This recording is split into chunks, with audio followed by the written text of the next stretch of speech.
Welcome to the Mobile Home Park Mastery Podcast, where you will learn how to identify, evaluate, negotiate, perform due diligence on, finance, turn around, and operate mobile home parks. And now, here is your host, the fifth largest mobile home park owner in the United States, Frank Rolfe.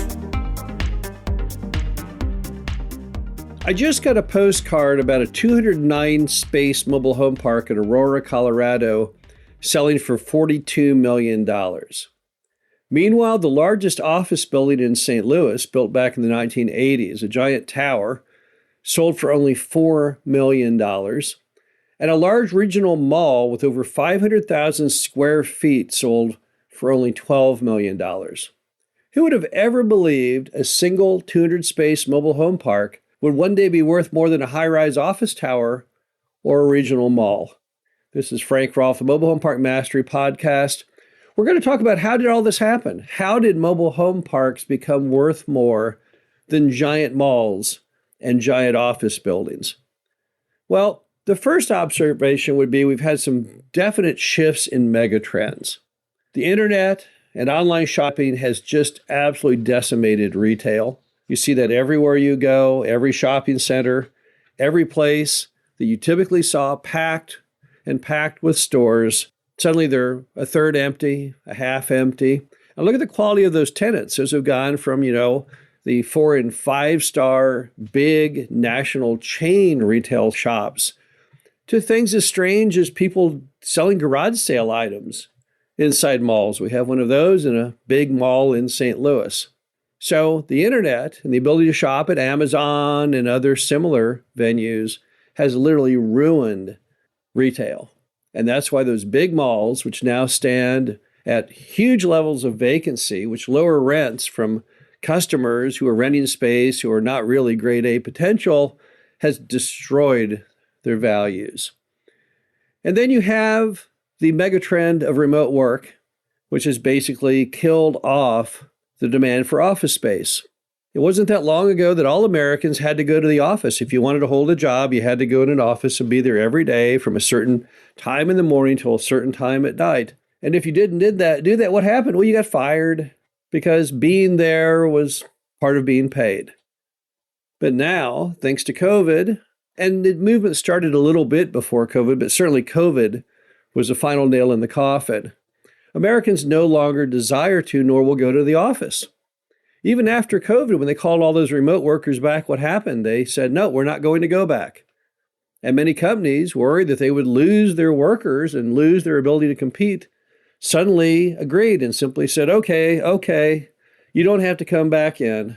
And with that concession came the end of office buildings values as we know it. But they still haven't found any megatrend to shift how we house Americans. We can't float housing in outer space. We can't let people sleep on radio waves projected off giant towers. So as a result, megatrends for mobile home parks have been very favorable. We've seen nothing but an infinite rise in demand for affordable housing, as we simply can't figure out ways to build housing affordably any longer. And it's unlikely to change because the cost of an average lot in America is now $80,000. So the thought of building a cheap house, well, that's gone well out the window. So the first reason that mobile home parks have now eclipsed in valuations, office buildings, and shopping centers is simply because we were on the right side of the megatrends and they were not. And that, for the most part, is luck. No one ever would have imagined decades back that this could have ever occurred. Those of us who bought mobile home parks in the 1990s would have laughed if you would say one time, well, you realize your park one day will be worth more than that big building there you see in the horizon, or that park will be worth more than that big mall. It would seem impossible, yet that's occurred. Another reason why mobile home parks beat out office and shopping centers over the years was simply the fact that our business, the mobile home park business, was always based on very sane lending standards. Those lending standards allowed mobile home park owners to not over borrow. It kept things very stable, and that's why mobile home parks have the lowest default rate of any form of real estate. As a result, you haven't had feast and famine in the credit markets with mobile home parks like you've had in office and retail.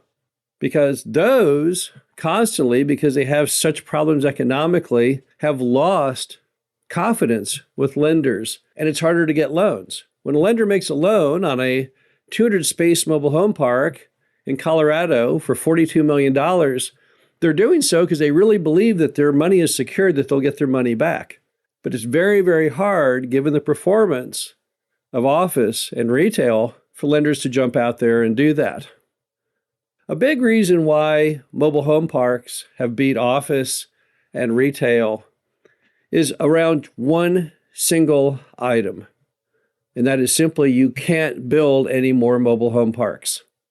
You see, all of real estate in America has long suffered from the lack of what Warren Buffett calls a moat, which is a barrier to competition. If you read any books of Warren Buffett, one of his basic tenets of business is you want to be involved only in businesses that have a moat to shield you from competition and all of the bad things that happen when your business must be constantly attacked by competitors. But mobile home parks don't have that burden because cities have not allowed new ones to be built in nearly half a century. And they're unlikely to ever relax that. In fact, I would bet almost anything that they won't. The average American stigma on mobile home parks, as we all know, is fairly atrocious. They all assume that mobile home parks are the bastion of what Hillary Clinton called the deplorables, although she referred on that to the Republican Party.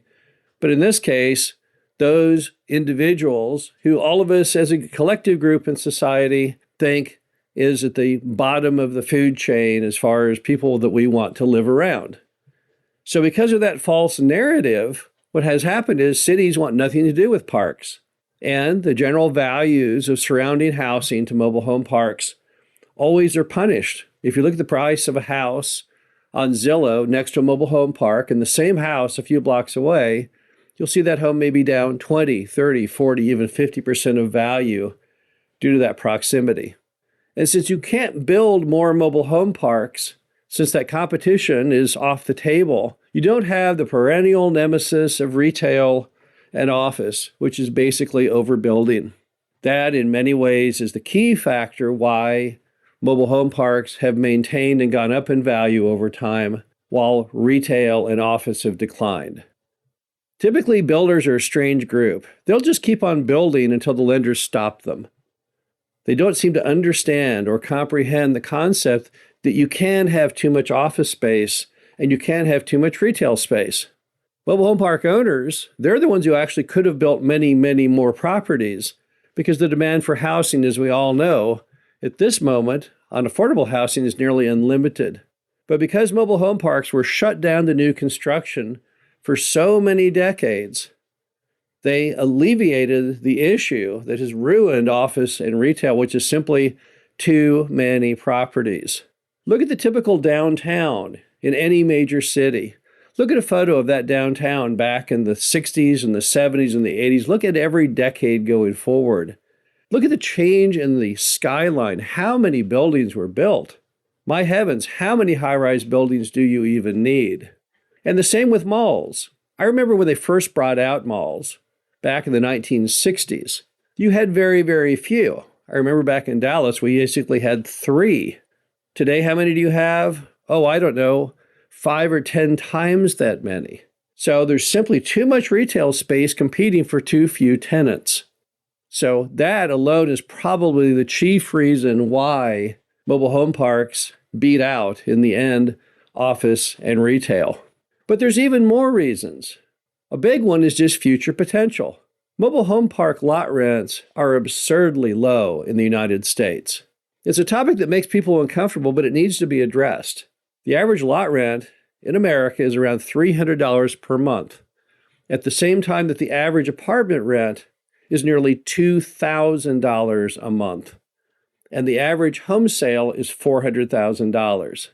As a result, we know that there's plenty of room for those rents to increase dramatically. If you doubled or tripled the national average, you would still be about $1,000 a month cheaper than multifamily. So anyone buying a mobile home park knows instinctively that the ability to grow that NOI over time is astoundingly high. But in the world of office and retail, we know that it has no place to go but down. You can't sell the sizzle when there is no sizzle. There's really no future to either office or retail as a commercial real estate sector. And that's one more reason why mobile home parks have now eclipsed them in value. The bottom line is, back in the 1990s, I would have never imagined I could ever record a podcast on the fact that a simple 200-space mobile home park is worth more than St. Louis's largest office building and worth more than a 500,000 square foot shopping mall. But yet it is the truth, and it's an astounding fact. This is Frank Rolfe, the Mobile Home Park Mastery Podcast. Hope you enjoyed this. Talk to you again soon. Thank you for listening to the Mobile Home Park Mastery Podcast. Be sure to visit us at mhpmastery.com to subscribe to the show, read our show transcriptions, and access all of our great information on mobile home park investing.